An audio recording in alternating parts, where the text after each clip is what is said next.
Hello and welcome. Thanks for joining us. This is Middle East Now on I24 News. Our headlines this hour.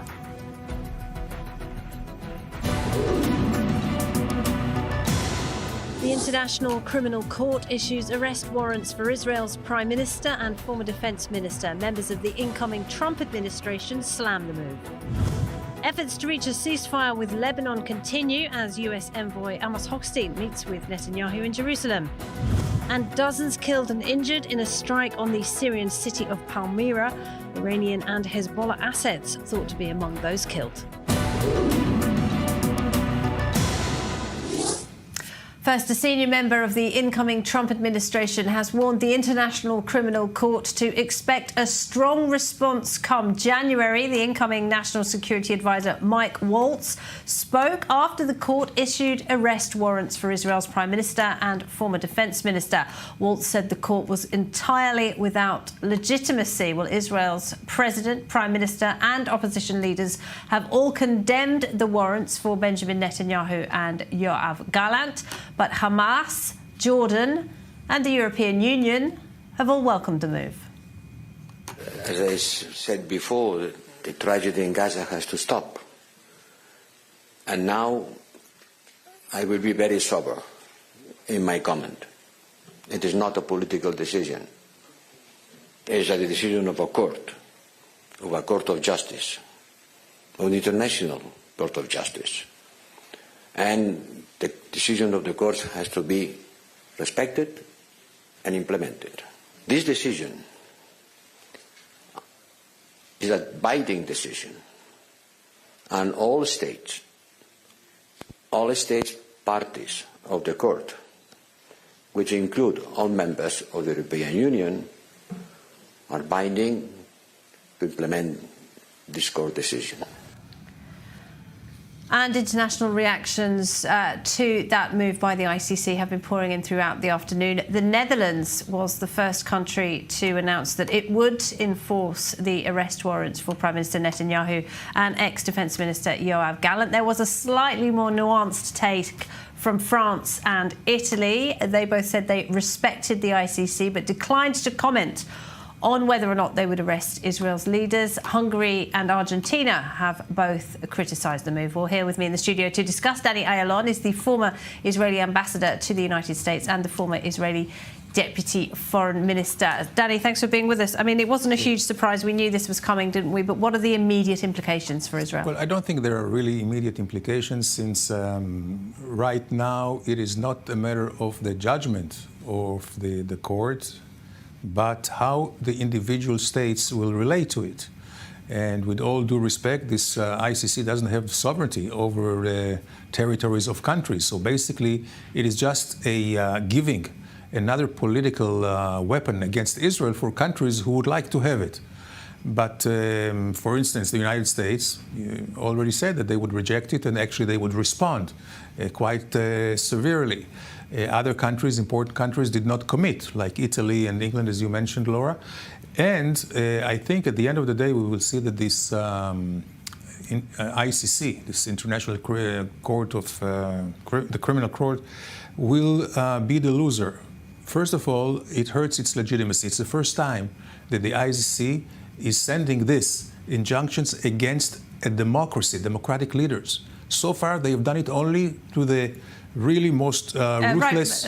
Putin, the Russian president, Milosevic from Muammar Gaddafi, and Bashir from Sudan. Bashir of Sudan, yes. They are the only ones. And now, when they target a country which is not only a democracy but acted in self-defense, they are undermining their own legitimacy. And at the end of the day, I think that when we saw already the Biden administration strong response. I believe that Trump administration will go even further. Yeah, we've already had very strong reactions from incoming. Sure, and I think they can go all the way to impose personal sanctions on those justices in Hague. For instance, you know, that freeze their assets in the U.S., they will not have entry to the U.S., and many other things that can be applied. Let me bring in Benjamin Anthony. He's the CEO of the Miriam Institute, and he's joining us tonight from the United States. Good to have you with us, Benjamin. So what is your immediate reaction to this? What are the implications, and what message does this send to terrorist groups like Hamas, who have welcomed the move tonight? Well, it's a tremendous indictment on broader Western society. Unfortunately, the supposed guardians of civility have become the protectors of barbarism, the advocates of savagery, and really the victimizers of the victims. Karim Khan's decision to issue these arrest warrants has enormous implications for not only former Defense Minister Gallant, also Prime Minister Netanyahu, but I'm concerned that it has implications indeed for the average soldier, 300,000 of whom have reported to the line to fight back against Hamas after the horrific attack of October the 7th. What will be their liberty to travel abroad? What will be their ability to travel to the 124 countries who are party to the Rome Statute and who are signed on to the recognition and jurisdiction of the ICC? It leaves an enormous number of questions unanswered, and it's a complete inversion of the justice and the righteous nature that the Israel Defense Forces prosecutes this war within. I've just returned from a tour of military service inside the Gaza Strip, and I can tell you that the efforts made to protect the lives of civilians inside Gaza are made at the risk of our own lives, at the lives of our soldiers. It's the very reason that we have these collections and population gatherings of more than 1 million people in parts of the Gaza Strip. We move them from conflict zone to conflict zone at the risk of being killed ourselves there inside the Gaza Strip. And everything that the ICC is accusing Israel of having done is precisely what Hamas has done to our hostages, including the more than 101 who are still detained in the dungeons in Gaza, who are not receiving supplies of food, water, electricity, medicine.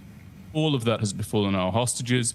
All of that, in contravention of much of public opinion in Israel, has been supplied by Israel to the Gazan people throughout this war. So this is an inversion of reality, an inversion of justice, and the mark of Cain will be center within the forehead of Karim Khan from this day on. And Benjamin, are you at least encouraged by what we've been hearing from not only the Biden administration, but also the incoming Trump administration? You've had some very strong statements from people like Mike Waltz, who's tipped to be the national security advisor.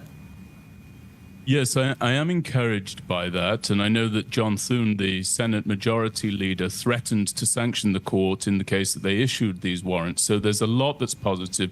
Mike Waltz is an excellent pick, and I think that it speaks to his wartime experience that he knows and understands the distinction between the reality and the imagined crimes of troops who are engaged in a just fight. He's a retired Green Beret. He knows what it is to serve in war zones. He understands the complexities of those war zones. Unfortunately, it seems to me that Karim Khan did not sit in on any class that would have taught him about those complexities. And I'll tell you something else, incidentally. He never visited the Gaza Strip prior to fashioning and forming his opinion. He took 6 months of deliberation. He said that he was going to give Israel the opportunity to respond. He said that he was going to visit the Gaza Strip.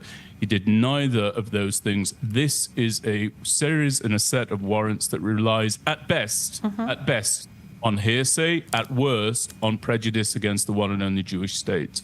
Thank you, Benjamin. It's interesting, isn't it, Danny Ayalon, that Prosecutor Khan never set foot in Gaza, so we have to question what he is basing the case on. But what about the point that Benjamin makes about the implications for your average Israeli soldier? This is a country where everybody has to serve in the army, or large parts of society anyway.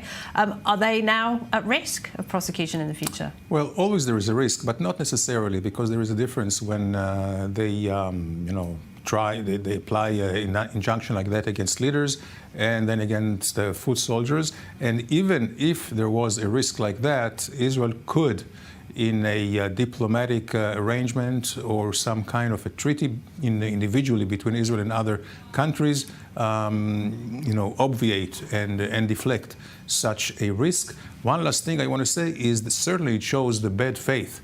Certainly didn't act in good faith, Karim Khan, the prosecutor, when he did promise to come to Israel, and then at the last moment he just refused to be here.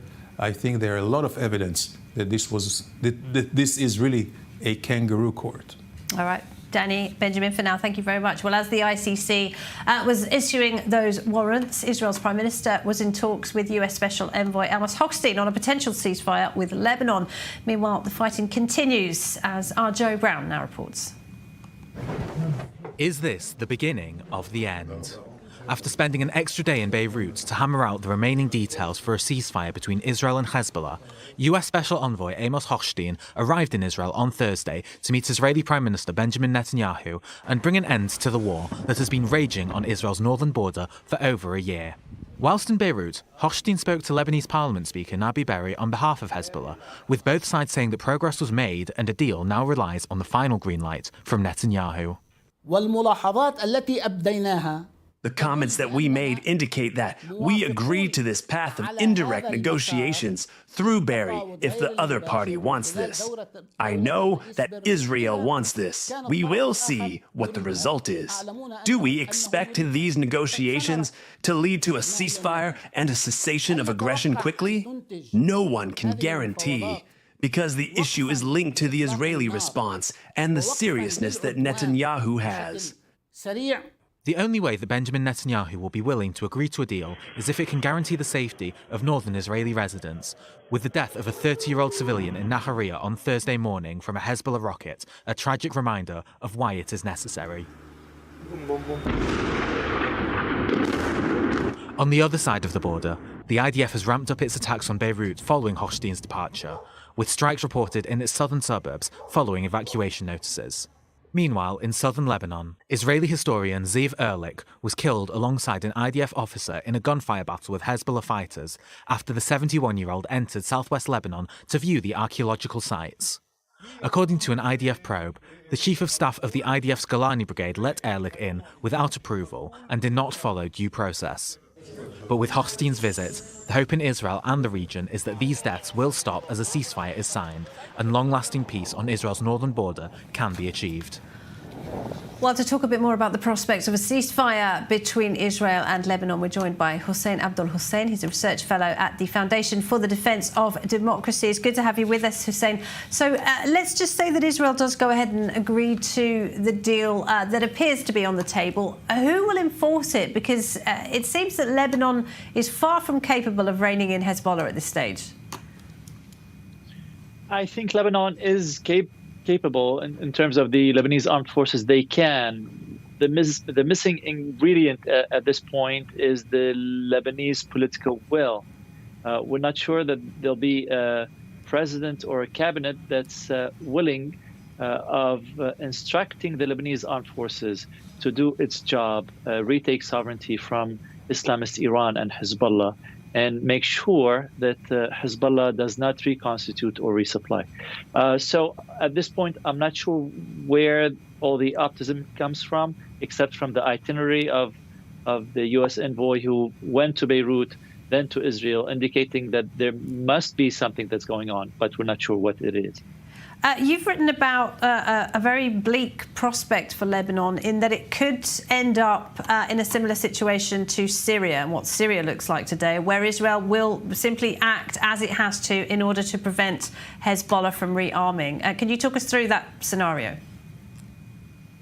Well, to me, this seems to be Israel's plan B. In case the Lebanese refuse to do their job and practice their sovereignty, then Israel will have, number one, to keep a no man's buffer zone, to keep the anti-tank guided missiles away from its residents in the north. So that's at least 6 kilometers inside of Lebanese territory. On the other hand, Israel will also have to deal with arms shipments, Iranian arms shipments coming through Iraq and Syria to Lebanon, just the way Israel has been dealing with these shipments over the past few years in Syria. So this seems to be plan B in case there's no agreement with the Lebanese side. This will probably be the only option for Israel to make sure that Hezbollah does not reconstitute and resupply. Hussein, I mean, is there anything that Lebanon can do to try and restore its sovereignty and act more like a normal state, you know, one where the army and the police force are the main and most powerful forces in the country? Is that even a realistic prospect? Well, technically, the security forces are capable, but as we said, what's missing is the political will. Now, there has been precedents in the past when the Lebanese came together, and for example, in 2005, when they forced Syrian President Bashar Assad to withdraw his troops out of Lebanon. That was an exceptional time of coming together. And at the time, Hezbollah was not with these Lebanese. He opposed them, but still that political consensus could overcome Hezbollah's opposition. If the Lebanese manage to do this one more time, even against the obstruction and opposition of Hezbollah, I think it is doable. Will they do it? I'm not sure. We appreciate it, Hussein. Thank you very much. Hussein Abdul Hussein there at the FDD. Thank you. Well, Danny Ayalon is with me in the studio and Benjamin Anthony with us from New York. So, Danny, you were telling me earlier you're optimistic we might see a deal sometime soon. Yes, I'm optimistic. As Hussein said, it may be the beginning of the end. It's not the end of the beginning. It's the beginning of the end. And it's simply because of realities on the ground. And I think that Israel has managed to really deal such blows to the Hezbollah that were not imaginary just before the war started. Even today, there was the Pentagon released a statement where they were really surprised or pleasantly surprised that Israel took out 60 to 70% of all the arsenal of Hezbollah. According to the IDF, it's 70 to 80%. But what's more important is not the counting warheads, but the general exhaustion and fatigue in Lebanon. First of the Hezbollah, and secondly, the population in Lebanon, especially the 1.4 million displaced. All this is putting a lot of pressure, not only on the government of Lebanon, but more importantly on Hezbollah. And it is true that the Lebanese political situation is in total chaos. But this is the time that hopefully we will see a coalition of all the other sects in Lebanon actually ganging on Hezbollah or defending themselves against it. So the internal pressure from within Lebanon, external pressure coming out of Israel may bring about a solution which will not be perfect, but at least it will give Israel the comfort to take it when we know that we can stop arms shipments and most importantly, we can stop Hezbollah from coming to our border. Okay. Benjamin, do you agree with that? Do you think we're on the brink of a ceasefire agreement, and should Israel agree to what is on the table right now? Well, two very quick points. Firstly, I politely disagree with your previous guest, Hussein. I think that the Lebanese forces have no ability whatsoever to enforce any conditions of any deal. There can be only one enforcer. That will be the Israel Defense Forces. And we will only have to wait and see. The days will tell us whether or not Israel has resolved itself to the fact that what was built up on our borders prior to October 7th will never be allowed to be built up again. If Israel is determined to carry that out militarily, as and when it's necessary, we could have something of a deal that will comfort our displaced citizens to the extent that they will return to their homes. But that remains to be seen. We simply cannot leave this in the hands of the Lebanese forces. And just one other point, I do want the viewers to know that with regard to the previous segment about the ICC, the level of harassment of everyday Israeli soldiers can be enormous prior to the obviating of any crisis when they travel abroad that Ambassador Ayalon mentioned. I myself traveled to South Africa to lecture about my military experience inside the Second Lebanon War in 2007, 2008, and I was threatened with arrest there. So we may not see the ultimate jailing of the average Israeli soldier, but the harassment as a result of the ICC ruling can be sky high. All right, Benjamin, thank you very much. Well, let's get the latest on the fighting in the north. Our Zach Anders joins us from the city of Haifa. So, Zach, I mean, generally when ceasefire talks are going on, there tends to be an uptick in violence. Is that what we're seeing at the moment? Well, it's fairly consistent, the level of rocket fire that we've seen. The number, the approximate number of rockets that are crossing over that border every day does fluctuate, but the results seem to be nearly the same. Today, an approximate 35 rockets fired from Lebanon into northern Israel. That's down from 100 the day before. but it killed a 27-year-old man here in Nahariya, right where I'm standing earlier this afternoon. The real difficult element about standing here, this has got a play set behind me for kids. It's a very nice neighborhood, but there's no shelters around, and so as the alarms went off in an area where you have seconds to respond, the man was not walking on this path. He was in his car on the road behind this camera, ran to where I'm standing, and up against these rocks here, sought refuge, tried to take cover, but because the impact was just feet away here, impacting into the literal playset ground for this play gym here, he was killed by the shrapnel. Now, what we're seeing here is a bit remarkable in the sense that there's not a lot of blast damage. This is impact damage and the shrapnel that's flown out. So it doesn't seem like what Hezbollah fired had a lot of oomph in the ordnance or the firepower. Now, that's not to say that potentially this is a bit of the already intercepted rocket. The IDF says there's still an investigation ongoing into what exactly happened here, but certainly remarkable. And then you go and look at the time frame, Laura, of the last 30 days. One of the CNN correspondents rightly pointed out that in Nahariya alone, 4 civilians have died in the last 30 days in this city.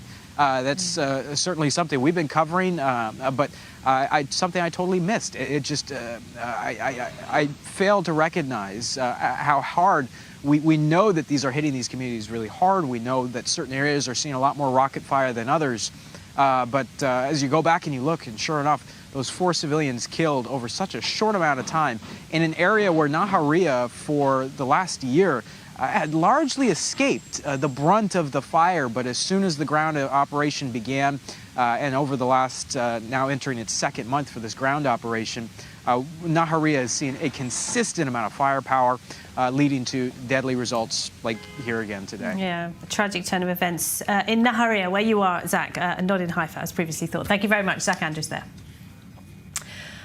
While the IDF continues to target Hezbollah's efforts to rearm via Syria, Syrian state media claiming that dozens were killed and injured in an Israeli airstrike on the city of Palmyra in the east of Syria today. Israel has not claimed responsibility for the attack. For more on that, we're joined by Omar Abu Layla. He's the executive director of Deir ez-Zor 24. Good to have you with us, Omar. And you have written about this strike. You say it dealt a decisive blow to the Assad regime. Can you explain that for us?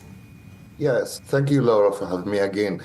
This is the message number thousands from the Israelis to Bashar al-Assad that we warned you many times that you don't need to engage in this conflict to support these militia, including Hezbollah. We have to mention also who they were killed in the last airstrikes in Tadmur or Palmyra, and Nujaba militia members, Iraqi militia, were hiding in Syria, and they were killed in these strikes. So the message from the Israelis to Bashar al-Assad, it's clearly sent yesterday, and it's not the first one.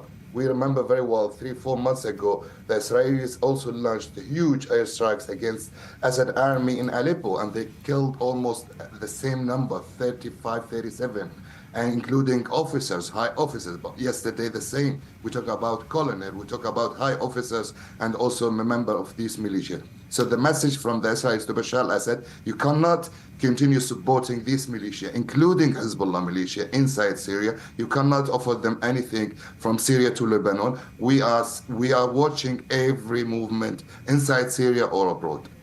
Well, it's clearly very risky for Assad, isn't it? So why does he continue to support Hezbollah? It's a political game from his side that in all this mess or this conflict in between these militia and against Israel, he has his own goals. That if I stop supporting these militia, they absolutely will turn against me.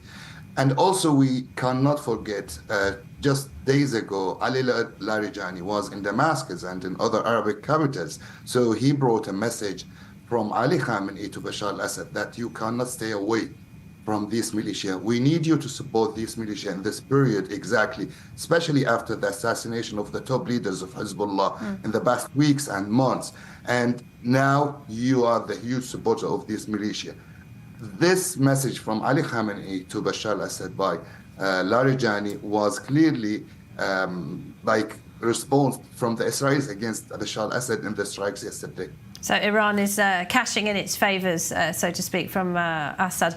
Well, the International Criminal Court, the ICC, has just issued arrest warrants for Israel's Prime Minister and former Defence Minister. No such warrant was ever issued for Assad, who, as you know, slaughtered hundreds of thousands of his own people. He used chemical weapons on them and all sorts of atrocities. What do you say to that? We are not surprised, actually. We're talking about 14 years of what's going on in Syria. Bashar Assad did all the crimes with the Russians, with ISIS, with others. We didn't hear from the international community to issue any arrest warrant against Bashar al-Assad. So we are not surprised, to be honest with you. And we don't expect that, because they don't want to replace him. They don't want to kick him off the regime. That's very clear for us. If they were honest to do it, they would do it since years. Yeah, and it seems like the Arab world has just decided to forget about everything Assad did. Yeah. All right. Omar, great to talk to you as always. Thank you very much. Omar Abu Laila there at Deir Ezzor 24. Thank you. Well, time for a short break. When we come back, the US Senate overwhelmingly defeated efforts by left-wing lawmaker Bernie Sanders to block weapons sales to Israel. But there are signs that Israel is perhaps becoming more of a partisan issue. We'll talk about that next. Stay with us.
Shalom and welcome to Jewish World Weekly.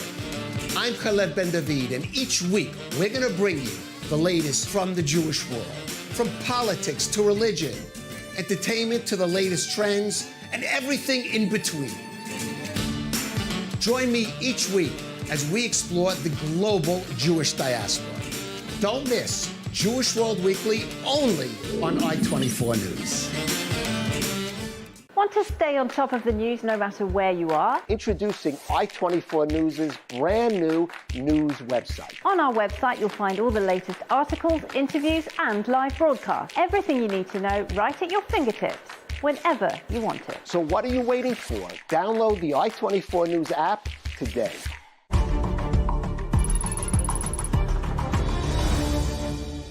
This broadcast is brought to you by Israel Bonds, the most direct and impactful way to support Israel. Invest now at israelbonds.com.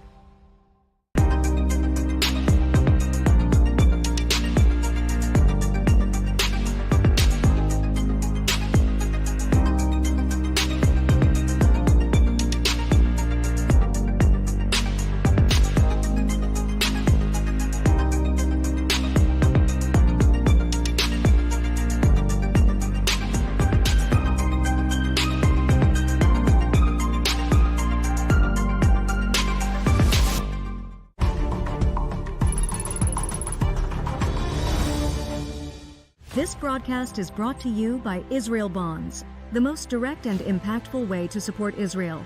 Invest now at israelbonds.com.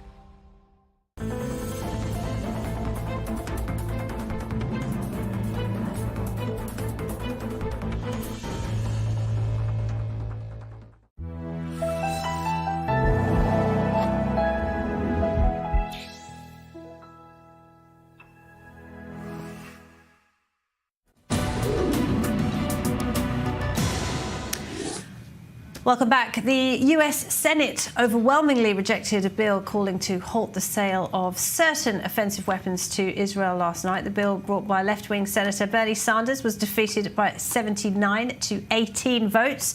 Not a single Republican lawmaker voted in favour. Lynn Plachmeyer has the story. The Senate has rejected a bill to block U.S. arms sales to Israel. Senator Bernie Sanders had introduced 3 resolutions seeking to halt the Biden administration's recent sale of $20 billion in U.S. weapons to Israel, out of concern for the humanitarian situation in Gaza. All 3 resolutions failed. The motion is not agreed to. 18 Democratic lawmakers voted in favor of the measures, while 79 lawmakers from both parties voted against it.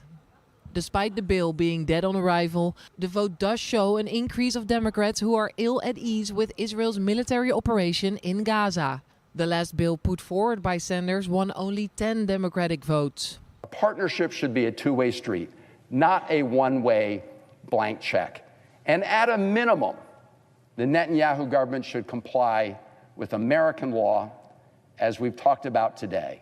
Republican Senator Ted Cruz, representing Texas, pointed fingers at the Biden administration for causing divide within American society and enabling Iran and its proxies to grow and fight against Israel. This is the direct fruit of a weak commander-in-chief in America and of an asinine foreign policy that sends over $100 billion to the Ayatollah Khamenei.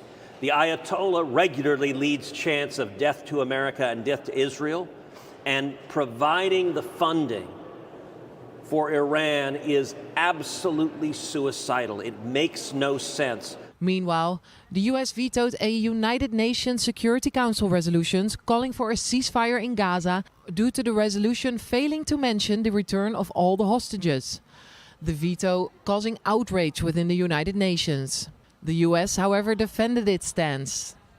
The resolution does call for the release of hostages. What it doesn't do is link the release of hostages to an immediate unconditional ceasefire. And we don't think that Hamas, because let's be clear about when people talk about an immediate ceasefire, what they mean is they mean for Israel to immediately stop fighting. You think Hamas is going to respect a UN Security Council resolution calling for the release of hostages? No. And so, the U.S.-Israel alliance remains strong despite growing resistance against Netanyahu's policies from within and without. Danny Ayalon is the former Israeli ambassador to the United States. Also with us from the US, Benjamin Anthony is the CEO of the Miriam Institute. So, Danny, I mean, that vote was overwhelmingly, that motion, I should say, was overwhelmingly defeated. But do you worry that Israel is becoming more of a partisan issue in the US? Well, I have been worried about it, but I think now it's a little bit mitigated after the result, the resounding victory of Trump, not because of Trump himself, but because of the policies. And here we saw that the woke movement, this lunacy of the progressive part of the Democratic Party really was badly defeated, and rightly so, because I think that the American people have matured enough to realize that what this progressive offer is just anarchy, and it is contrary to the interests, the national interest and the security interest of the United States and its allies.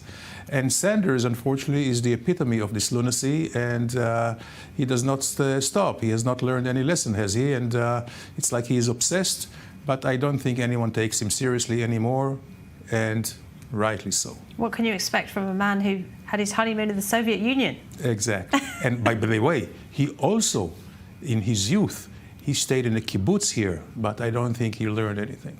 No, he didn't learn much, did he? All right, Benjamin, over to you. I want to get your views on that. But also I want to ask you about something more specifically, because just yesterday, the IDF confirmed the tragic news that 800 Israeli soldiers have fallen in this multi-front war. That is without even talking about the extent of injuries that we've seen. You've been attending an event over there for disabled Israeli soldiers. Can you tell us a bit about that? Yes, thank you so much for asking me about it. So on Tuesday, December the 10th in Manhattan, our organization is going to be hosting a unique event that brings participants from this war to speak. It's going to include the Green Prince, or the son of Hamas, Musab Hassan Youssef, as the keynote speaker, Brett Stevens, New York Times columnist, but also we will have the rescued hostage Almog Meir Jan, who was extracted from the Gaza Strip in that daring raid. And we'll also have Boris Stonda, who was formerly a bodyguard to Prime Minister Netanyahu, to the head of the Mossad, Yossi Cohen. He fought inside Gaza, and he lost not only several of his friends, but also returned as an amputee, absent one of his legs from above the knee. And I just wanted to say to anybody who's in Manhattan, they should come to the event. They can find the full details, Laura, on our website, miriaminstitute.org. That's MIRYAM, miriaminstitute.org. We'd love to see them there showing their support for those who fought so valiantly in this war. In regards to what we've seen with the recent vote, I have to say, as someone who grew up in the UK like you, Laura, in my name alone, I'll tell you that I've seen this movie before. I saw the emerging anti-Semitism in the Labour Party that came to a head under the leadership of Jeremy Corbyn. I think that the Democratic Party in America is showing itself to have a problem with Jews. And I think it's showing itself to have a huge problem with the Jewish state. And I think that's rising. I think that it's coming out of the campuses. I think that what they learn on the campuses is bleeding into the hallways of elected office. And I think that everybody should understand, when you seek to deny the Jewish state the right to defend itself when it's had its civilians massacred and abducted, you are dealing in anti-Semitism. Shamefully, of course, this resolution was led by a Jew named Bernie Sanders, but none of us are surprised. I have to point out, though, the Democrats do have some very strong pro-Israel voices, like John Fetterman of Pennsylvania, and also Richie Torres, of course, very outspoken. You're right to point that out. You're absolutely right to point that out. It's a completely legitimate and correct point. I'm not saying it's a thorough problem, but it's a very worrying, growing trend in that party. All right. Benjamin, Anthony and Danny Ayalon, thank you very much indeed to you both. Thank you.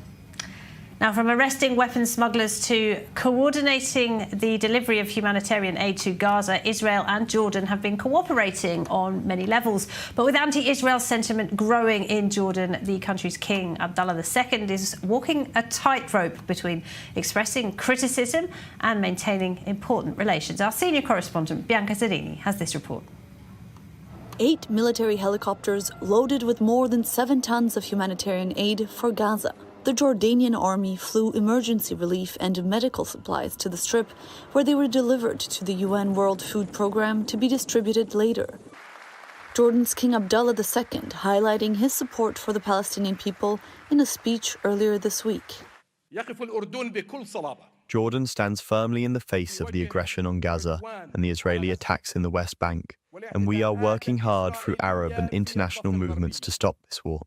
Jordan has made tremendous efforts, with its sons and daughters showing great resolve in treating the wounded under the most difficult circumstances.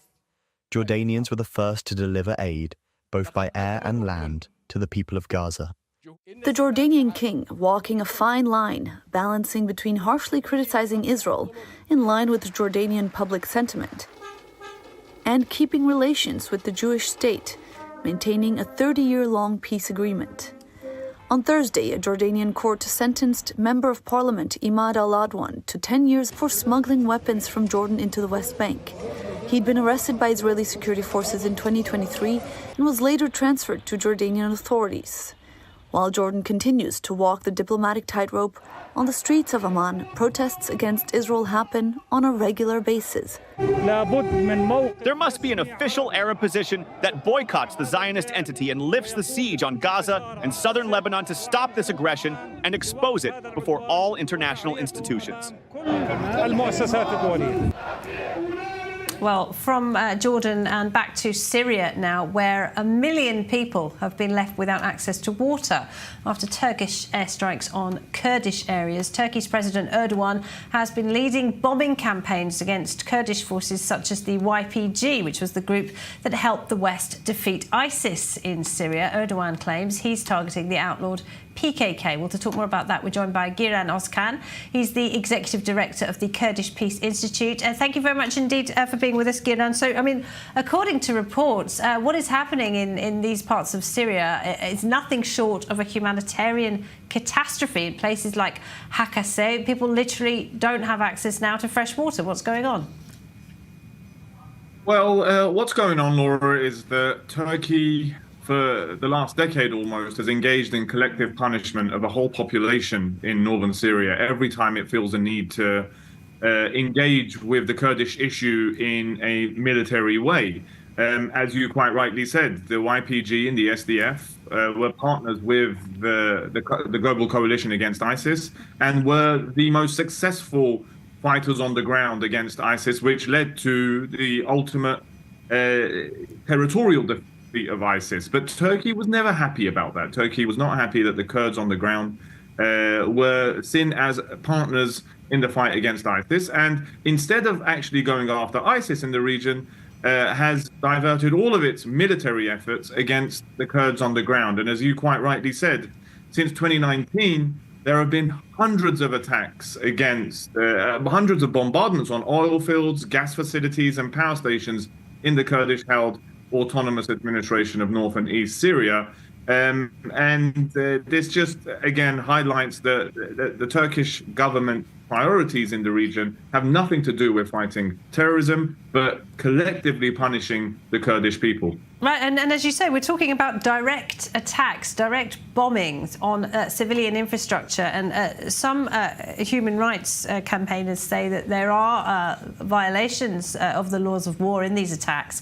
This didn't begin yesterday, though, did it? Why has it not been getting any attention from international institutions and the media?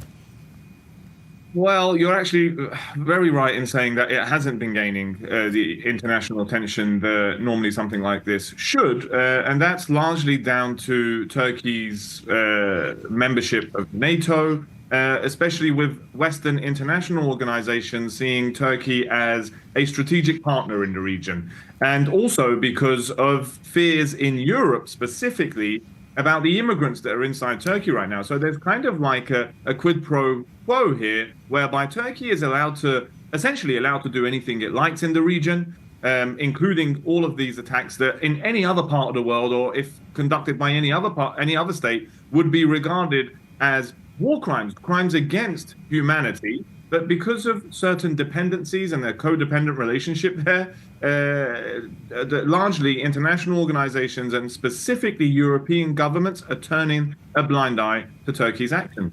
So it's just not in their interest. Do you think the situation for the Kurds in Syria might get better with an incoming President Trump? Because we remember Trump did stand up to Erdogan before. He did threaten to ruin the Turkish economy if Erdogan attacked the Kurds in Syria. I mean, what are your expectations?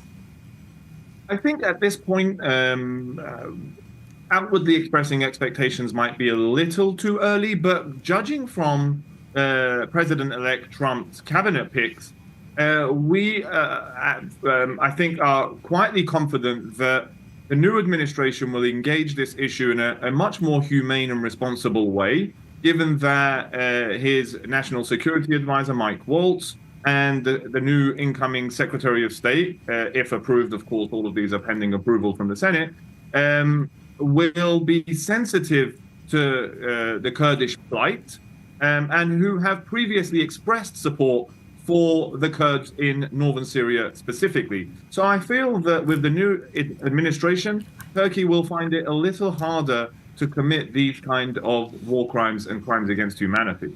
I want to ask you about another story. You mentioned Europe, and it was interesting to see this week that the British government has been reaching out to Kurdish leaders to try and reach some kind of agreement on immigration. Can you tell us a bit about that? So the British government has, from going back to the previous Conservative government to the current Labour government, have tried to look for solutions for the immigration crisis that they are faced with. And this seems to be another strategy after the failed plan of sending asylum seekers to Rwanda to try and see if they can solve these issues at the source of the problems. But judging by data that we've already seen, these solutions don't fix the problems at the heart of these issues. And as a Brit myself, I recommend that the British government, the new Labour government, should engage with the Kurdish issue much more directly, because if we can get a peaceful resolution, then we essentially prevent people from seeking asylum and travelling. Yeah, tackling the problem at source rather than the symptoms. Giran, great to talk to you as always. Thank you very much. Giran Oskanda. Thanks very much for having me. Well, world leaders were gathered in Brazil this week for the latest G20 meeting. Our Fabio Shapiro breaks down what was discussed. The G20 gathering of leaders of the 20 strongest economies wraps up in Rio with an all-encompassing declaration addressing many of the issues facing the globe. Deixamos a lição de quê? We leave the lesson that the greater the interaction between the representatives of G20 heads of state and finance paths, the greater and more significant the results of our work will be. We work hard, even though we are aware that we only scratch the surface of the profound challenges that the world has to face. The document signed in consensus with all member states reaffirms the commitment to the 2030 agenda, especially in matters of social inclusion, the fight against hunger and poverty, the use of artificial intelligence, the reform of global governments, and sustainable development. The leaders also agreed on the need to end the suffering caused by the conflicts in Gaza, Lebanon, and Ukraine, but refrained from mentioning Hamas, Hezbollah, as well as the G20 member state, Russia, enraging some of the delegates.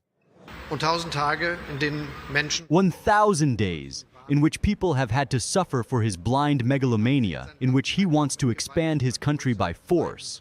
So it is not enough if the G20 does not find clear words on Russia's responsibility in this matter. I would have liked that to be different. US President Joe Biden pledged to assist tackle global challenges, though it is not clear if the incoming Trump administration will follow through. Now we need to make sure the World Bank can continue its work in the most vulnerable countries. I'm proud to announce the United States is pledging $4 billion over the next 3 years to the World Bank's International Development Association. With many challenges set for the coming year, the G20 torch was passed to South Africa, which will be hosting the meeting in 2025. Pakistan has announced it's launching a comprehensive military operation against separatist groups in the province of Balochistan, which has seen a surge of deadly attacks in recent months. Balochistan straddles Pakistan, Afghanistan and Iran, and there has been a spike in violence across the three countries of late. Well, to talk more about that, Ahmed Qureshi is a Pakistan-based journalist and TV host. Great to see you again, Ahmed. Thank you very much for joining us. So what is different about this military operation compared to the ones we've seen in the past? Yeah, good to see you, Laura. So we're waiting for more details about this, and we don't have much information yet. And the authorities have not really explained exactly what's going to be different this time. But what we know is that the situation is really very bad. There's been a number of attacks recently, the fresh ones against Chinese citizens and workers in Pakistan working on mega projects related to an economic corridor between Pakistan and China, which is part of the Belt and Road Initiative. So there's been a number of those attacks, first of all. And then there's been another set of attacks against Pakistani civilians and Pakistani military forces deployed in this region, the Balochistan province. Now, Balochistan province obviously adjoins Ahmed, sorry to interrupt you. We're having a little bit of a problem hearing you. We're going to try and fix the sound. We're going to go to report and then try and come back to you right afterwards. Stay with us. Well, let's take you to Egypt now, where a newspaper seller is keeping print journalism alive with the shop he inherited from his father 30 years ago. More on this store that's been running since the 1950s. Our Emma Siegel reports. Nestled between packed stores along a busy road in the Egyptian canal city of Ismailia is what one man calls the oldest running store selling newspapers in the region. 60-year-old Edward Gendi, an engineer in the morning and kiosk clerk in the afternoon, is keeping his father's legacy of selling print publications alive. I love this job and considered it an inheritance from my father because I also love to read. It is considered a means of communicating with people. I know what the new generation of youth are thinking about, what books they love to buy, or I give them advice. I feel so happy when a young man comes asking about a book and I can get it to him. But as time goes on, Gendi has seen the digital shift as customers move from print journalism to online news. It's a natural development. After newspapers spread on the internet, it's a natural development that the print press is going to disappear little by little. I see that most, or let's say 80 to 85%, of newspaper customers are elderly people from 55 years and older. So, with the journey of life, this age will certainly disappear after a couple of years, and with it, newspaper reading will disappear. Still, this small kiosk has its loyal customers. I like to come and buy print publications from here, me and my friends, because I and my friends enjoy reading print. Why? Because we can't watch the internet and things like that, as we are not used to it. I've been coming here and buying print publications from Edward for 30 years. Surrounded by newspapers, magazines, and old books, Gendi's store continues to withstand the test of time. Well, let's go back to Pakistan and Ahmed Qureshi. We're talking about a new Pakistani military operation against the Baloch separatists. Now, this is a group that straddles Afghanistan, Pakistan and Iran. And interestingly, Ahmed, Iran is blaming Israel for backing some of these groups. Break it down for us.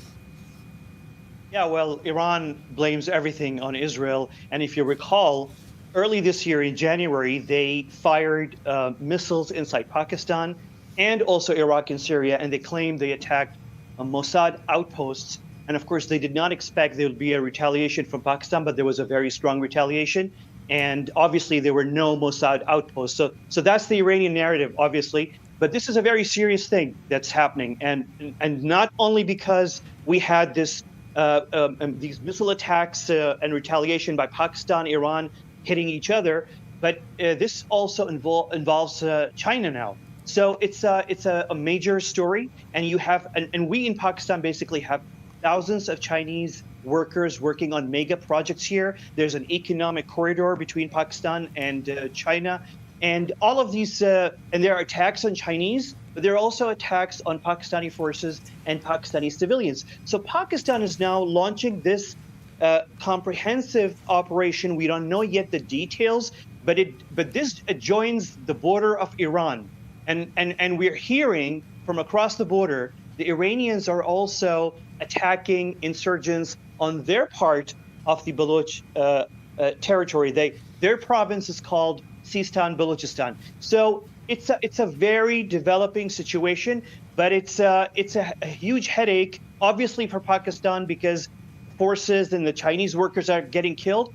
But it's also a major issue for Iran because Iran would not like to be distracted now with all the tensions in Lebanon, in Syria, in Iraq, and whatever's happening in Iraq right now. And the reports we're hearing that the Iraqi front could become part of this wider war between Israel and Iran. So the Iranians don't want to see trouble in their backyard, in the Sistan Balochistan province, and with the border with Pakistan. So everybody's, and let me just be very clear, everyone is watching really how this operation on the Pakistani side is going to unfold, and whether both Pakistan and Iran will be able to manage this region and the tensions between them, because there have been many occasions when Pakistan accused groups based on Iranian soil of doing mischief inside Pakistan and committing terrorist acts. And the same thing, of course, the Iranians have been accusing Mossad, of all people, of being, being based on the Pakistani side and being involved in trying to destabilize the Iranian part of that area. Right, and we should remember, of course, that Pakistan is a nuclear-armed state, so this is no joke when you start to see these kind of tensions building up. But I wanted to ask you, Ahmed, because you mentioned the Chinese workers, and it's true, China has been investing a lot in Pakistan's infrastructure, and they have been targeted in some of these terrorist attacks. Is there any sign that China might be looking to get more involved in security and in this situation? It's all over the Pakistani media, Laura. The Chinese are not saying it openly, and one of their spokespeople was asked in Beijing just a day earlier, and she basically tried to sort of dodge the question. But the Pakistani media is full of reports that the Chinese would like to see more action. They would like to maybe have or station some of their security forces who would guard the Chinese workers. And so it's a very interesting situation. For one more reason, Laura, China also has very close strategic ties with Iran. And there are many Pakistani commentators who are basically asking this question, whether China has been able to also speak to Iran with regards to Pakistani concerns about militant groups that are based on Iranian soil. So is China also speaking to Iran about militant groups inside Iran that have been active in terror acts inside Pakistan? It's a very complex situation, as you can see. Let's see how it unfolds. Yeah, it's a fascinating story, Ahmed. Thank you very much for breaking that down for us. Ahmed Qureshi there in Pakistan. Well, that brings us to the end of tonight's show. Many thanks for watching, and do stay with us on I24 News. Natasha Kochuk is here next with tonight's rundown. Good night.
Shalom.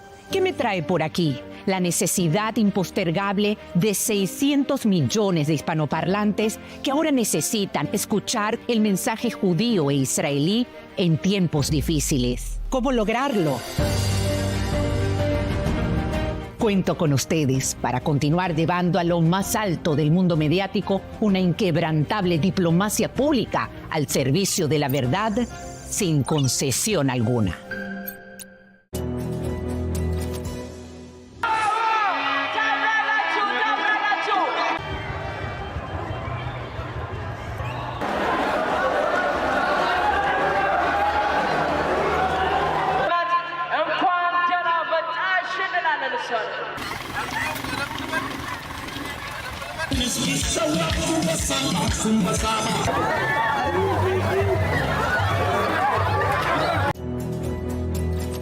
Want to stay on top of the news no matter where you are? Introducing I24 News' brand new news website. On our website, you'll find all the latest articles, interviews, and live broadcasts. Everything you need to know right at your fingertips, whenever you want it. So what are you waiting for? Download the I24 News app today.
The International Criminal Court has made a bombshell decision to issue arrest warrants for Israeli Prime Minister Netanyahu and former Defense Minister Yoav Gallant. We'll break down what this means for the future. U.S. envoy Amos Hochstein is in Israel to push forward a ceasefire deal with Hezbollah, but is a breakthrough going to be made? We have the details. Plus, Jordan is continuing to slam Israel, leading many to question whether or not peace ties will be able to remain intact down the line. We'll dive into what you can expect next.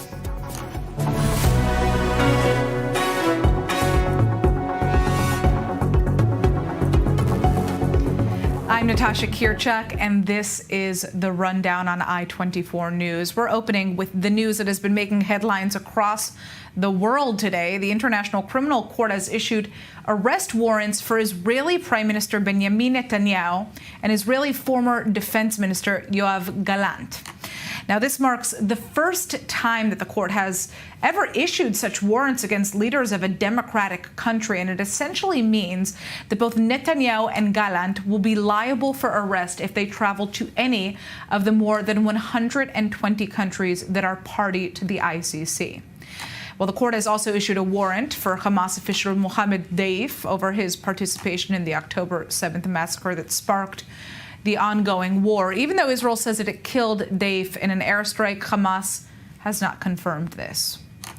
Well, joining us now to discuss what this ICC ruling means for Netanyahu and Gallant is Gerard Filiti. He's a senior counsel at the Lawfare Project, joining us from New York. So, this decision turns Netanyahu and the others into internationally wanted suspects. What do these arrest warrants practically mean? Will Netanyahu be able to continue traveling internationally?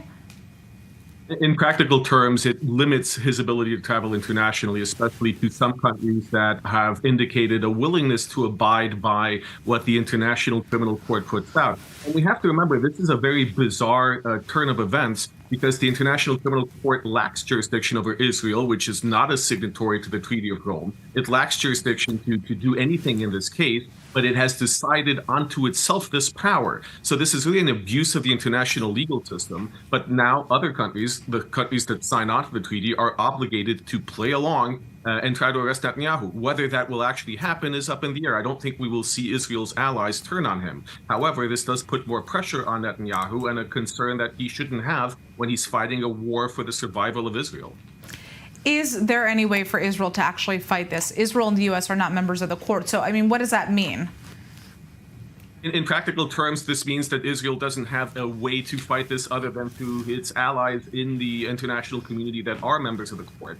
The United States has plenty that it can do, including what President Donald Trump did in his first administration, which is to impose sanctions on the International Criminal Court, potentially cut funding to the United Nations, which is the organizing body of the court, and to put pressure on America's allies to make public statements that they will not support this decision and that they will not enforce any sort of a warrant for arrest.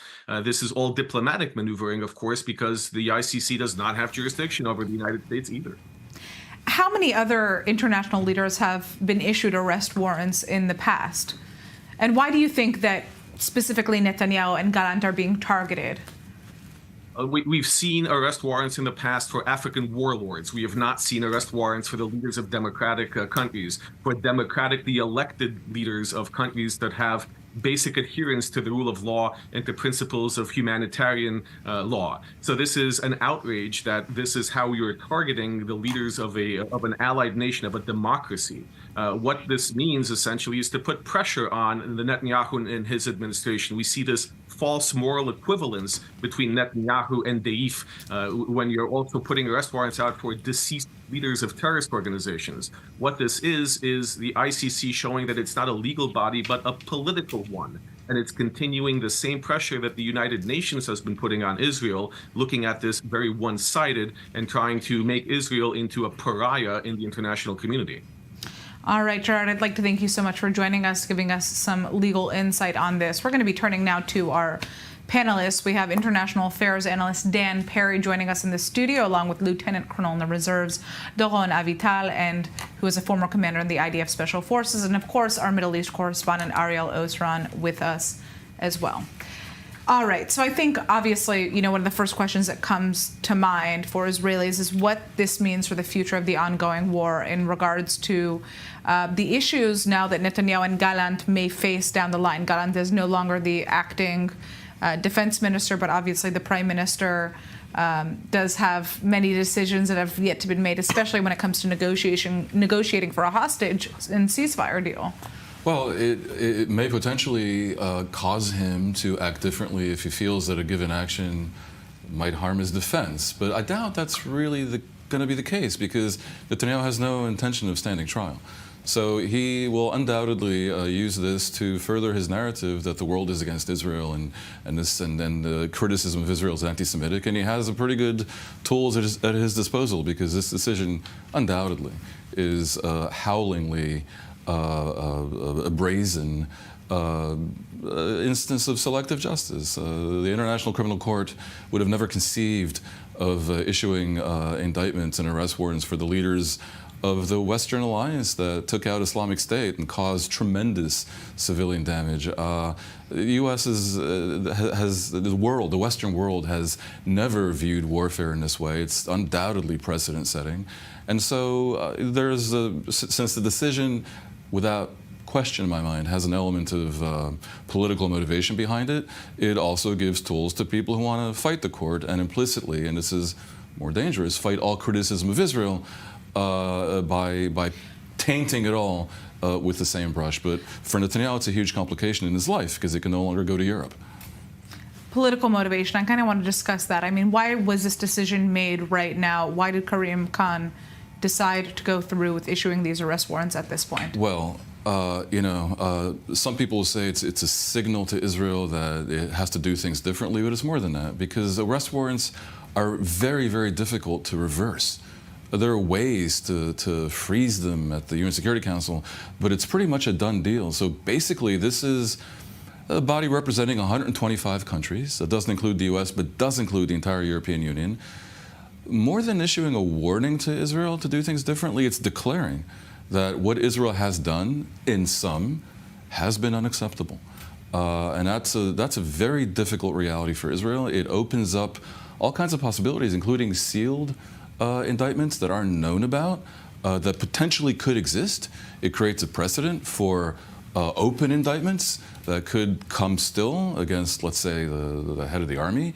One thing that is worth considering is that Khan was careful not to indict based on actions during the war itself, the destruction in Gaza, but rather statements and actions that suggested a humanitarian issue, a supposed effort to starve the Palestinians by denying them humanitarian aid. And so the war actions are a little bit distinct from this humanitarian business. But one last thing that should be said, you will hear people saying that Khan had other skullduggeries motivating him because there's a massive sexual harassment scandal that basically broke the week in May that Khan declared that he was that he was asking for these arrest warrants. And a lot of people were wondering why Khan was declaring it, because that too is without precedent. Generally, the indictments are only announced once the judges approve them. To put pressure on the judges by stating that you had requested it had never been done before in the 50 or so indictments that previous prosecutors had issued. So there's this sexual harassment thing, which is ongoing and potentially very embarrassing. It involves an employee of the ICC. Some people will say that he was trying to distract attention from it. All right. Ariel, I want to turn to you. The U.S. is slamming the ICC decision. Members of the incoming Trump administration warning the International Court about what is to come once Trump actually takes office. What can we actually expect here? Well, there are perhaps intents to impose sanctions, to call on other countries to even limit funding. But the toolkit is broad. It will be decided according to how the next administration wants to act. But an early indication we got from Republican Senator from Arkansas, Tom Cotton, who reminded everyone of the existence of what's called the Hague Invasion Act, which is from 2002, a bill that was introduced to protect U.S. military personnel from indictment abroad and also arrest warrants by the ICC. That was broadened to also include U.S. allies. The text of the law includes Israel. Now, what does this law stipulate? That the American president is authorized to use, quote, all means necessary and appropriate to free U.S. military personnel or covered ally persons who are charged with these arrest warrants. So, for example, if Prime Minister Netanyahu decides to take a visit to, let's say, Rome, and Italian authorities decide to detain him in adherence to this arrest warrant, then theoretically, American president has the authority to send U.S. Marines to free him. Now, I doubt this scenario will actually come to play, but the reason Tom Cotton, the Republican senator from Arkansas, is reminding this is basically placing the gun on the table. The incoming Trump administration wants to show that it has a lot of tools at its disposal to act against the ICC. This is a deterring statement, but at the end of the day, I think we have not heard the last from Washington regarding the ICC and this decision, with Karim Khan issuing a statement not so long ago saying that he is further investigating additional violations in Jerusalem, the West Bank, and in Gaza. One thing that I just want to ask you, I mean, we're hearing a range of different responses from the various members of the ICC. We're talking about over 120 countries. I mean, who seems to be supporting this decision? Who seems to be taking a step back and saying, you know, wait a second, this isn't right? Canada and France have said that the ICC must be respected. Others haven't yet weighed in. Britain was famously skeptical and had tried to get the ICC to back down on jurisdiction grounds. But one important tool that we're going to start hearing about, that most Israelis had never heard about before, is Article 98 of the Rome Statute, where a member country can nonetheless say, we are giving immunity to this country. And Israel and all its dealings with, in particular, the European nations, is probably going to start asking that each of them sign an Article 98 on its behalf. And that would be a much easier way of getting Netanyahu and his wife to be able to visit Rome. He's not indicted. She's certainly going to be affected by this. Yeah, no, without the U.S. needing to send the Marines to Rome. Doron, you know, is there anything that you just kind of want to add to this in terms of, you know, kind of the decision making right now and how you think it's going to impact the ongoing war? So I say two things. First of all, it may have far-reaching consequences about IDF officers going abroad, because this is can be a snowball and it can go in many directions. The second thing, in terms of the bearing on decision that Israel would make in the next few months, it's interesting. I think psychologically it might have some effect on Netanyahu in trying to bridge the deal with Lebanon and try maybe to seal the Gaza war. I mean, there are major decisions. I'm sure he's waiting for Trump to see how they maneuver with those decisions. And I think there's a logic to those decisions as it is, regardless of this verdict. But as it is, we have to also to note that in terms of the strategy that the political system in Israel took from the beginning of the war, the rhetoric they've been using was stupid, and in many respects, they forced the system into this stupidity that talks about that some of the political leaders on the right were talking about starving the Gazan citizens. I think in this studio we kept saying from the beginning, don't play with humanitarian aid. The humanitarian aid is what gives you the credibility to continue the war against Hamas. Just don't play with it. And this rhetoric, those talks of senior leaders, and I think Israeli political leaders have to think that when they talk in Hebrew, whatever, there's Google Translate, there's ChatGPT, everybody hears them, it can roll down, it has consequences. And I want to remind everybody with this famous saying of Kissinger, that Israel doesn't have a foreign policy, only internal policy. We better have a foreign policy, and we better have a foreign policy quickly, because we have to maneuver and navigate our way. Okay, we have to move on to our next story, but we will be coming back. There's more to discuss on this. I know we could speak about this issue throughout the entire show, but we're turning to the north because U.S. envoy Amos Hochstein is in Israel to meet with Israeli Prime Minister Netanyahu to try and implement a ceasefire between Israel and Hezbollah. But in the meantime, as we see, the fighting remains ongoing with tragic outcomes on both sides of Israel's northern border. Our Joe Brown has the details. Take a look. Is this the beginning of the end? After spending an extra day in Beirut to hammer out the remaining details for a ceasefire between Israel and Hezbollah, US Special Envoy Amos Hochstein arrived in Israel on Thursday to meet Israeli Prime Minister Benjamin Netanyahu and bring an end to the war that has been raging on Israel's northern border for over a year. Whilst in Beirut, Hochstein spoke to Lebanese Parliament Speaker Nabi Berri on behalf of Hezbollah, with both sides saying that progress was made and a deal now relies on the final green light from Netanyahu.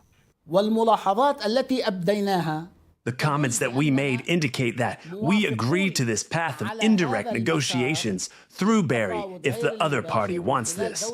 I know that Israel wants this. We will see what the result is. Do we expect these negotiations to lead to a ceasefire and a cessation of aggression quickly? No one can guarantee, because the issue is linked to the Israeli response and the seriousness that Netanyahu has. The only way that Benjamin Netanyahu will be willing to agree to a deal is if it can guarantee the safety of northern Israeli residents, with the death of a 30-year-old civilian in Nahariya on Thursday morning from a Hezbollah rocket a tragic reminder of why it is necessary. On the other side of the border, the IDF has ramped up its attacks on Beirut following Hochstein's departure, with strikes reported in its southern suburbs following evacuation notices. Meanwhile, in southern Lebanon, Israeli historian Ziv Ehrlich was killed alongside an IDF officer in a gunfire battle with Hezbollah fighters after the 71-year-old entered southwest Lebanon to view the archaeological sites. According to an IDF probe, the chief of staff of the IDF's Golani brigade let Ehrlich in without approval and did not follow due process. But with Hochstein's visit, the hope in Israel and the region is that these deaths will stop as a ceasefire is signed and long-lasting peace on Israel's northern border can be achieved. Well, joining us now from northern Israel is our correspondent, Zach Anders. Zach, what is the latest? How much rocket fire have we seen today in Israel? Yeah, far less than yesterday. The IDF says approximately 35 rockets. That is a number that is, of course, expected to grow. That's an estimate that's about 2 hours old now.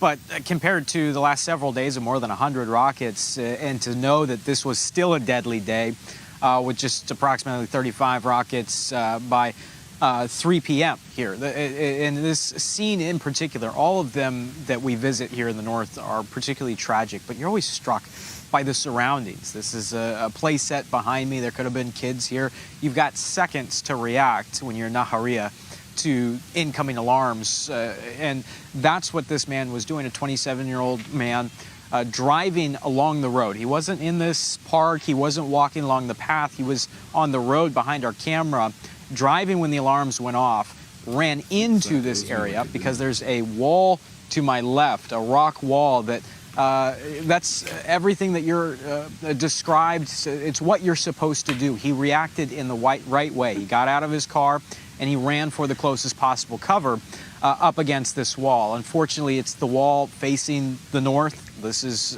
just steps away from where the rocket eventually landed here. Now, the IDF says there's still an investigation and initial probe ongoing. It's not entirely clear if this was a direct hit or falling shrapnel from an interception, but based on the crater, the fact that there's a diameter of this crater that's as wide as a rocket's fuselage, that's about 2 feet deep here, we're struck a bit by the lack of blast damage. Most of the damage to the homes in the surrounding areas is all shrapnel, so things that were kicked up by the force of the impact of the rocket itself. But you can see that these posts for the playset itself is still standing. So it doesn't appear that there was a large ordnance to the blast, which could indicate that it was partially intercepted, or that Hezbollah is firing weapons, and this is something that we've talked about before over the course of the last year.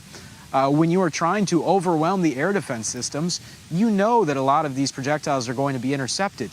Do you load every single one with an ordnance, with explosives, or do you send out decoys, dummies, expecting that some of these rockets are going to be intercepted and you save some of that valuable explosive for other rockets and other purposes? Not entirely clear if that's the full picture here. But based on the lack of blast damage, it does seem like there wasn't a lot of oomph behind this rocket, but it's that shrapnel. Again, with the man standing just steps away from this impact site, the shrapnel injuries enough to kill him here on site. It's the 4th civilian to die in Nahariya in the last 30 days, Natasha. All right, Zach Anders, thank you so much for joining us with that update from northern Israel. I'm going to just turn back to our panel briefly. Ariel, I'd like to ask you about the ongoing ceasefire negotiations. We keep on seeing these reports that we're closer to a deal than ever before between Israel and Hezbollah, but where does the situation currently stand? And what are the sticking points? So we are close. The sides are close. Hochstein has been very busy in the past few days, but according to recent statements from the Lebanese, he still has some work cut out for him. We're not exactly there yet, and that's because Lebanese is seeking some changes to the wording of the U.S. proposal, mainly adding 2 things. One, to expedite the withdrawal of Israeli forces from southern Lebanon. Currently, the timetable is up to 60 days from the moment of the announcement. The Lebanese want to see the residents of southern Lebanon return to their homes, just like Israel wants to see the residents of northern Israel return to their homes. And they also want to swiftly deploy Lebanese forces so they can begin the, some would say, virtually impossible task of dismantling Hezbollah terror infrastructure that is spread all across southern Lebanon. But another thing is to ensure not only Israel's right for self-defense, but also Lebanon's right to self-defense. They don't want a discrepancy or something that can be showed as a one-sided agreement for Israel. Now, the understanding is that there is optimism also in Israel, also in Lebanon. After his meetings in Israel, Hochstein is going to return to Washington. Mm-hmm. He's not going back to Lebanon, and they're probably expected to try to work in all those wording changes. And I wouldn't be too surprised if we see Hochstein back in the region next week or in the following week to really finalize the details. But according to public statements from the U.S. administration, this visit was a positive one. There is a lot of they're about 80% done, according to some of the leaks. But that still leaves a few issues remaining. But with regards to the wording, not necessarily big concepts or issues that are non-agreeable at this point between the sides. All right, we're going to be turning now to Syria. Thank you for that wrap up. This is very interesting. At least 79 people have been killed and 50 others have been injured in an airstrike in Syria that is being attributed to Israel targeting Iranian-linked militias. Now, Syrian opposition rights groups say that at least 42 of those killed were Syrian members of militias allied with the Islamic Republic, while 22 others were non-Syrians, primarily members of Iraq's al-Nujaba militia, and 4 Hezbollah operatives were also among the dead. Now, the Israeli military has not commented on this airstrike, but it comes as Iran-backed militias in Iraq have been urged to move their operations to Syria following an outcry from the Iraqi government. And I'd like to turn back to our panelists to discuss this. So, Doron, I want to turn to you first. What do these airstrikes reveal to us right now about the threat that Israel is now facing from Syria? How concerned is Israel? First of all, if this is really true, it shows the level of professionalism, how professional we are in terms of intelligence and gathering information and locate this, because this is not like a steady base. This is to really identify in the right moment that there's some kind of reorganization around some attempt to employ some terror, some missile attacks against us, and the fact that we were so successful, it's a good indication for our ability to do it. Of course, this is a threat. We've been seeing both missiles and UAVs coming from this area, and I think we operate well there. I wouldn't say that this is the front that we are really fearful of. I mean, we have Lebanon, we have, of course, the Iranian front, but this is, of course, an enemy. Mm-hmm. Yeah, 2 notes. One, the UN is saying that this is the deadliest strike conducted by Israel and Syria ever. I think that's interesting. It shows that while the main campaign for Israel is against Hezbollah and Hamas, Syria's involvement as a weapons depot for Hezbollah, but also as a meeting site. If we look at the numbers, it's significant, and that also indicates that this is a signal to Assad not to join the fray, with Iraq bolstering its borders and not allowing Iran to carry out attacks from its territory. The Iranian axis is now limited in where it can operate, and so I definitely see this as a message to Assad not to join the fray, and this coincides with reports that Israel is deepening its ground operation along the demilitarized border with Syria to prevent any ground threats that may arise from Syria. Dan, we have about a minute before we go to commercial break. You know, this comes as we're seeing more Iran-backed forces building up in Syria from Iraq. Also reports of well, okay, that's actually what I wanted to get at more specifically, is how Iraq relates to what we're seeing right now. Well, Iraq has all these militias, Iraqi militias that are basically Iranian proxies, and Iraq doesn't want them to be deployed because it wants no part of Israeli counterattacks. This whole thing raises the fundamental question of Syria, almost unrelated to the current war. Is it a completely failed state? Is it a no man's land like Lebanon was, where Assad can say, I'm sorry, but I have no control? Or if these militias are using part of Syrian territory, can the world go to Assad and hold him accountable the way it never did hold Beirut accountable for Hezbollah? It actually isn't completely clear, and depends what part of Syria they're using. I think Assad is being very careful because he fears basically assassination. Right. So what I held off on mentioning right now is obviously the Russian weapons that were discovered in Hezbollah hands that are believed to have come from Syria. We're going to get into that later. I chose not to get into that right now because we're going out for a very quick commercial break. Don't go anywhere, everybody. We're coming back shortly. This is a rundown.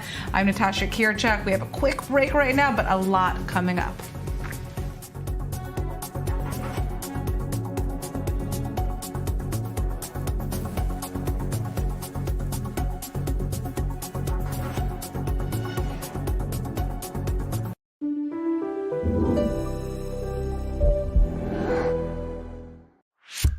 You live in Israel or you are preparing for your Aliyah? Congratulations. You have a smartphone? Perfect. Download the Olim app for free and discover everything we have to offer. Booking medical and administrative appointments, bills paying, debt verification, instant translation, contractor recommendation, request tracking, and much more. And if you can't manage it on your own, our team speaks your language and assists you with all your procedures in Israel, starting from 199 shekels per month, unlimited and for the whole family. Don't hesitate any longer. Download the app or contact us.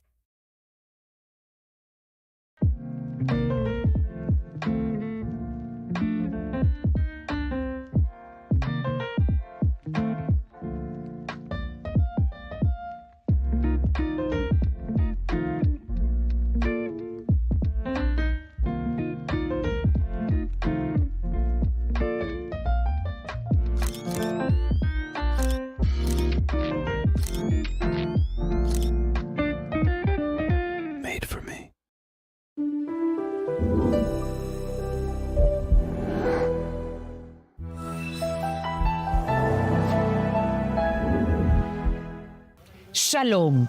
¿Qué me trae por aquí? La necesidad impostergable de 600 millones de hispanoparlantes que ahora necesitan escuchar el mensaje judío e israelí en tiempos difíciles. ¿Cómo lograrlo? Cuento con ustedes para continuar llevando a lo más alto del mundo mediático una inquebrantable diplomacia pública al servicio de la verdad sin concesión alguna.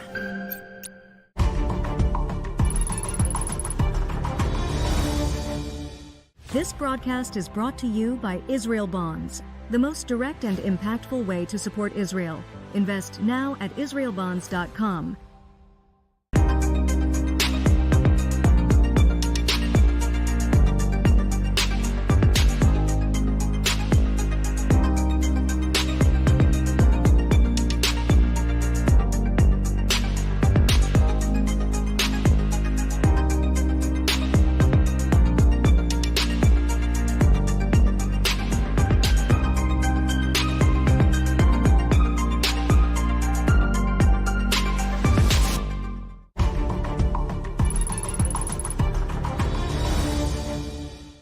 broadcast is brought to you by Israel Bonds, the most direct and impactful way to support Israel. Invest now at israelbonds.com.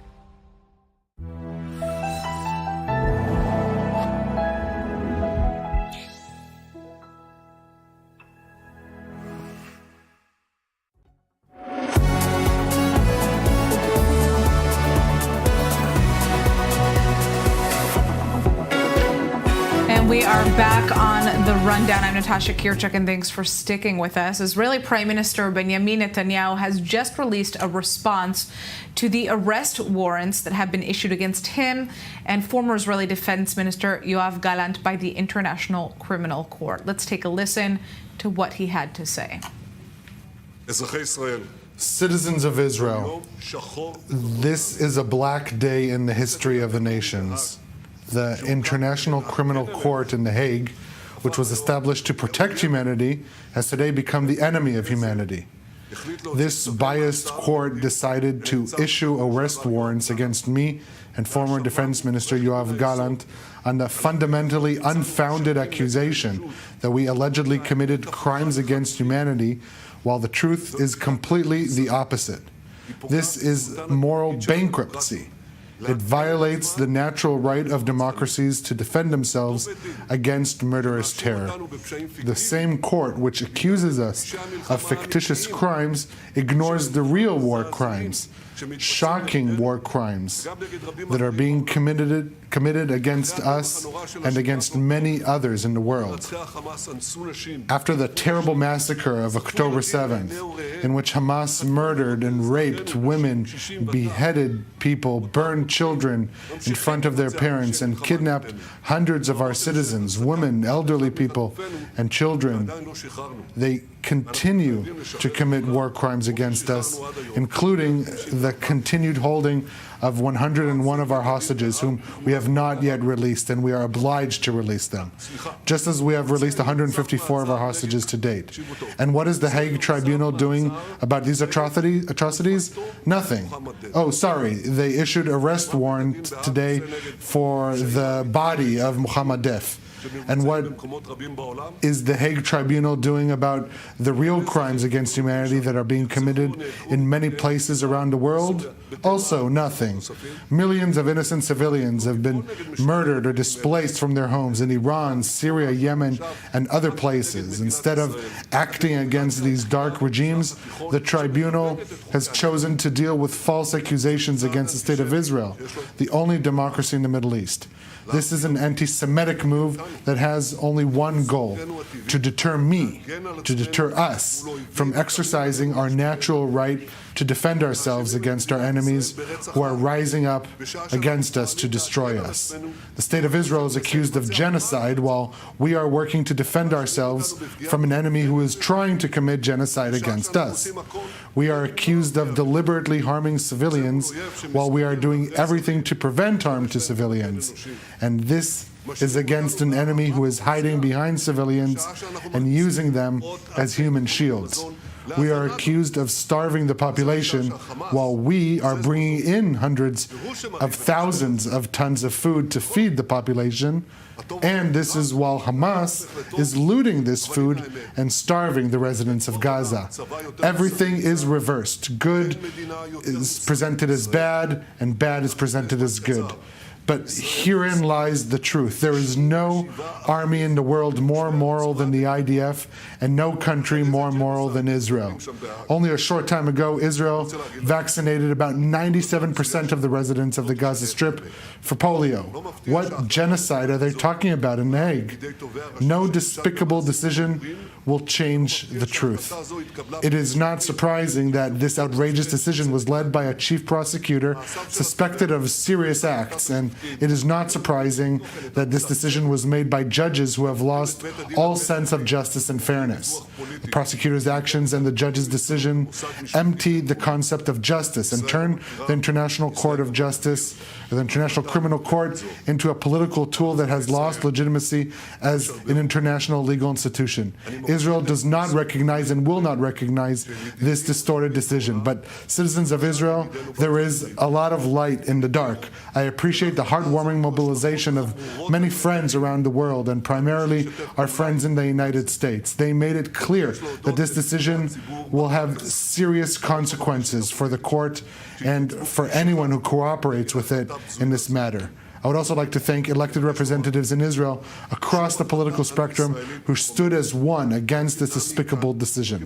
Citizens of Israel, no outrageous anti-Israeli decision will prevent us and will not prevent me from continuing to defend our country in every way. We will not give in to pressure. Together we will stand, together we will fight, and with the help of God, together we will win.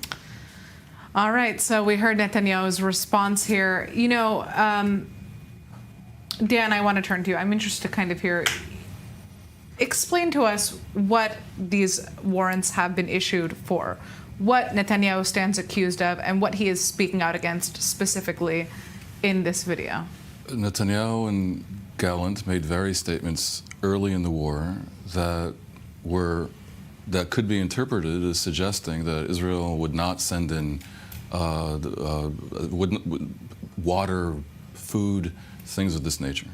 That is against international law. Other members of the government and other politicians from the right especially, but not only, made even more outrageous statements. And none of these statements translated into policy. But they provided the legal foundation for the investigation and ultimately for what I believe is an incorrect decision to indict them. Netanyahu is basically saying what we said before, that this is absurdly selective justice, or in this case, injustice. I mean, the world is full of horrible crimes against civilians committed by clearly terrible governments that are totally dictatorial, in some cases genuinely genocidal. Mm-hmm. The charges against Israel are obviously absurd. If Hamas gave up right now and coughed up the hostages, Israel would cease all attacks on Gaza. If Israel were intent on destroying the population of Gaza in whole or in part, which is genocide, then it wouldn't. That is not to say that its actions in Gaza are correct. If indeed it's true that over 20,000 civilians have been killed, you can say it's purely because Hamas uses them as shields, but you could also say something else. There's a big question mark about the degree of destruction visited upon Gaza. Right. And moreover, Netanyahu, putting even that aside, for the conduct of the war, for the refusal to organize an exit plan and a day after plan, for a lot of things that have gone wrong in this war, Netanyahu can stand credibly criticized. All this decision has done is given this prime minister an opportunity to stand up and be completely right about how he's being persecuted, and that doesn't happen every day. So in a way, in the Israeli political reality, they've helped him. And that's not necessarily good for Israel, because this government has been derelict in its duty to win this war quickly. All right, well, yeah, I see that there's something that you want to add here, Doron. Of course, clearly, we have to think that this gap between the rhetorics, which was stupid, and the action that the IDF conducted, which I think was conducted according to the rules of war, including the humanitarian aid for sure right now. But then in terms of the clout of Bibi, in terms of this future clout, of course he would be using it in order to get appeal from his public, but I would suggest that it will start to erode. Possible. Because this is, we've never been in such a position. Short-term, mid-term, long-term? Exactly, maybe long-term. Long-term, because the Israeli leaders would be accused of war crimes. Okay, it's unjust and everything is right. Of course, it's absurd, we accept. But still, this is a stain on our history, and I think the Israeli public in the end would like to have seen Bibi out. I hope, but long term. Well, the question right now also is, how the Israeli public is going to respond to having a leader in this situation, right? Should he be replaced with somebody who won't be facing the potential of arrest in over 120 different countries? There's obviously the principle whether or not this is right and how the Israeli public feels on that point or not. On a humorous note, a friend of mine was communicating now to schedule a meeting with one of our ex-prime ministers, and he said, well, he's flying, it's hard to schedule it, but we'll schedule it. But then my friend wrote to him, at least he's a prime minister that can fly everywhere he wants. So who knows what does it mean? All right. Well, we're going to be turning to the U.S. now. Despite being Israel's greatest ally, more voices within the Democratic Party have been calling for a U.S. arms embargo to Israel. Despite an overwhelming majority voting against a bill that was put forward by Bernie Sanders yesterday, there is evidence of growing concern over Netanyahu's policies. And our Lynn Plackmeyer has the details. The Senate has rejected a bill to block U.S. arms sales to Israel. Senator Bernie Sanders had introduced 3 resolutions seeking to halt the Biden administration's recent sale of $20 billion in U.S. weapons to Israel, out of concern for the humanitarian situation in Gaza. All 3 resolutions failed. The motion is not agreed to. 18 Democratic lawmakers voted in favor of the measures, while 79 lawmakers from both parties voted against it. Despite the bill being dead on arrival, the vote does show an increase of Democrats who are ill at ease with Israel's military operation in Gaza. The last bill put forward by Sanders won only 10 Democratic votes. A partnership should be a two-way street, not a one-way blank check. And at a minimum, the Netanyahu government should comply with American law, as we've talked about today. Republican Senator Ted Cruz, representing Texas, pointed fingers at the Biden administration for causing divide within American society and enabling Iran and its proxies to grow and fight against Israel. This is the direct fruit of a weak commander-in-chief in America and of an asinine foreign policy that sends over $100 billion to the Ayatollah Khamenei. The Ayatollah regularly leads chants of death to America and death to Israel, and providing the funding for Iran is absolutely suicidal. It makes no sense. Meanwhile, the U.S. vetoed a United Nations Security Council resolution calling for a ceasefire in Gaza due to the resolution failing to mention the return of all the hostages. The veto causing outrage within the United Nations. The U.S., however, defended its stance. The resolution does call for the release of hostages. What it doesn't do is link the release of hostages to an immediate unconditional ceasefire. And we don't think that Hamas, if you get, because let's be clear about when people talk about an immediate ceasefire, what they mean is they mean for Israel to immediately stop fighting. You think Hamas is going to respect a UN Security Council resolution calling for the release of hostages? No. And so, the U.S.-Israel alliance remains strong despite growing resistance against Netanyahu's policies from within and without.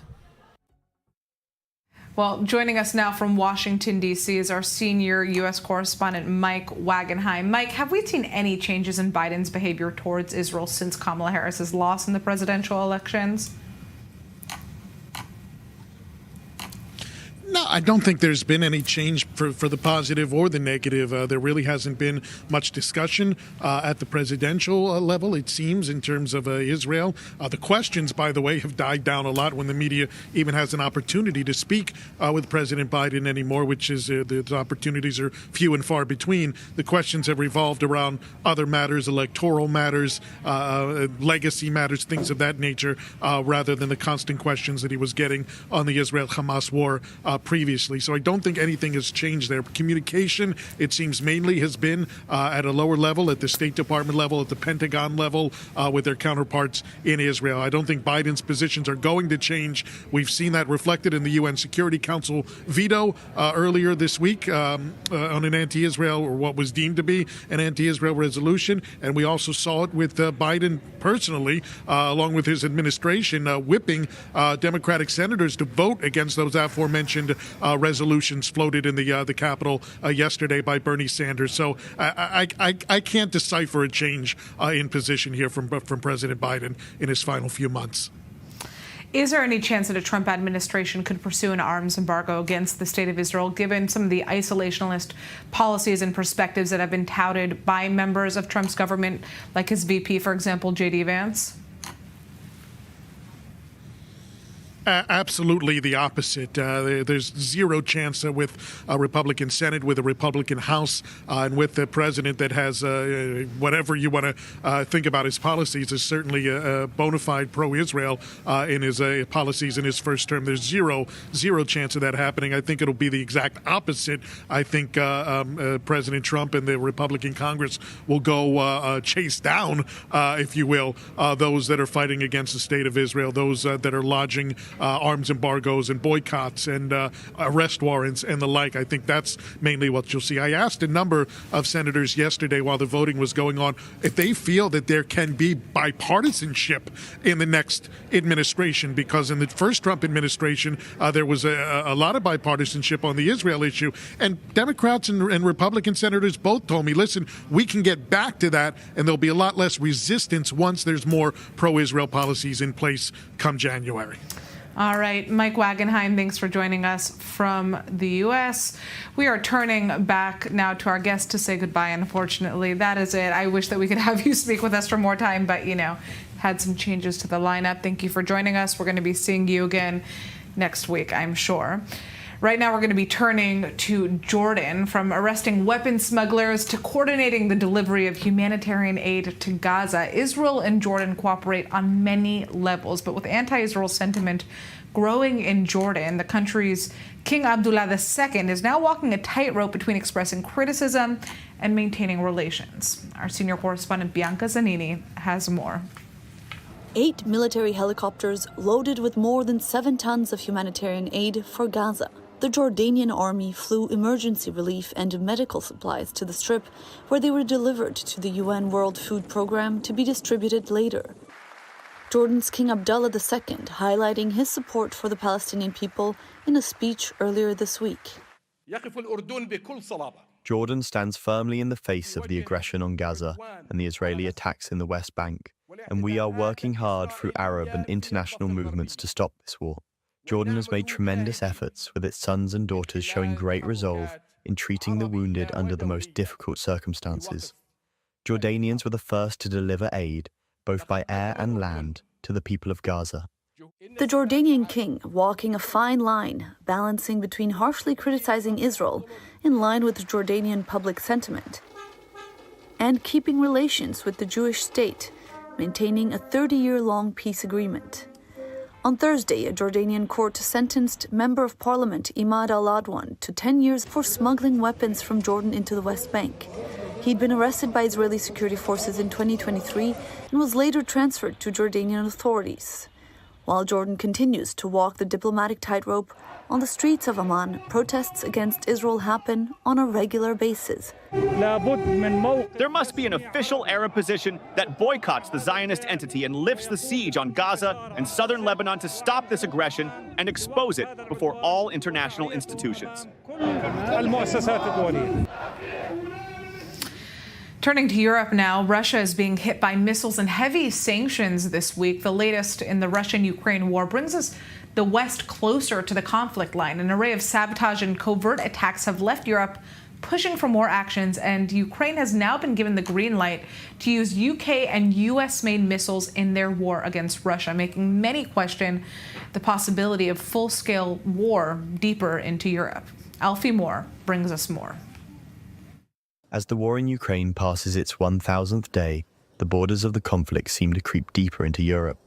The Ukrainians are not only defending their own freedom and their country, but the Ukrainians have also been defending our European peace for 1,000 days and nights.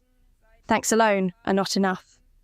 We must continue, and even more so be prepared to do everything possible for the defence of European peace. The actions of Russian aggression continue to grow as a serious threat to European security, with the possibilities of peace talks becoming even less likely.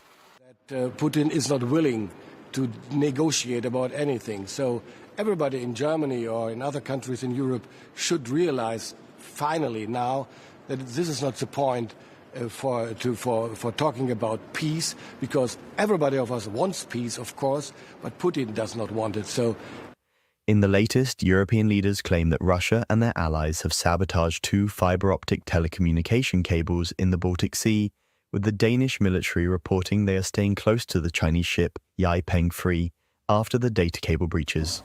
This breach comes shortly after Sweden, Norway and Finland prepare citizens for the worst-case war scenario in a new brochure being sent out to households. So despite the extensive sanctions being imposed against Russia, it seems Europe and the US aims to increase their military pressure on Russia through Ukraine. Yesterday I imposed more sanctions in response to Iran's transfer of ballistic missiles to Russia, including on Iran Air. And today I'm announcing measures against those monsters. Although Russia has warned, the fact that ATACMS was used repeatedly in the Bryansk region tonight, of course, it is a signal that they want to escalate, and it is impossible to use these high-tech missiles without the Americans.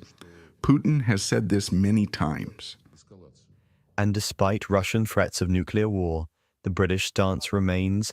There's irresponsible rhetoric coming from Russia. And that is not going to deter our support for Ukraine. With UK Storm Shadow cruise missiles being fired into Russia. So with the West and the East both aligning with their allies. Russia working together with North Korea, Iran and China is not only threatening Europe, it threatens peace and security, yes, here in Europe, but also in the Indo-Pacific and in North America. So we must stand together. It leaves many wondering if Europe is heading towards a full-scale war. Now, our next guest has made headlines for his devastating book called Testimonies Without Boundaries that recounts the stories of 60 victims and eyewitnesses to Hamas's atrocities on October 7th of 2023.